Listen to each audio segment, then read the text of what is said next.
நாகமண்டலின்னு பேரு. அஷ்டமகா நாகம்னு சொல்லுவாங்க.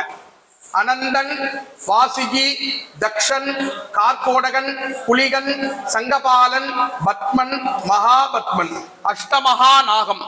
சித்தர்கள் இந்த ஸ்தலத்துல இந்த ராகு கேது தோஷ நிவர்த்தி, சாப பாப பிரதிபந்த நிவர்த்திக்காக எந்திர ஸ்தாபனம் இந்த இடத்துலதான் பண்ணிருக்காங்க. எந்திர ஸ்தாபனம் பண்ணி அது மேல நாகர் கட்டு போட்டிருக்காங்க. அந்த சக்தி, அந்த தோஷத்தெல்லாம் நிவர்த்தி பண்ணதுக்கு உண்டான அந்த சக்தி இந்த இடத்துலதான், அந்த கேலக்சி பவர்னு சொல்லுவோமோன்னு அந்த சக்தி இந்த இடத்துலதான் இருக்கு. இதுக்குள்ள அந்த எந்திரம் இருக்கு. அந்த எந்திரத்தை வச்சு மேல நாகமண்டலி அந்த கட்டு போட்டிருக்காங்க. ரொம்ப விசேஷமான இடம். இந்த ஸ்தலத்துல சுவாமி, அம்பாள், ராகு கேது எவ்வளவு ஒரு முக்கியமோ அதே மாதிரி இந்த அஷ்டமகா நாகம் இந்த இடம் முக்கியம். ரொம்ப விசேஷமான சன்னதி.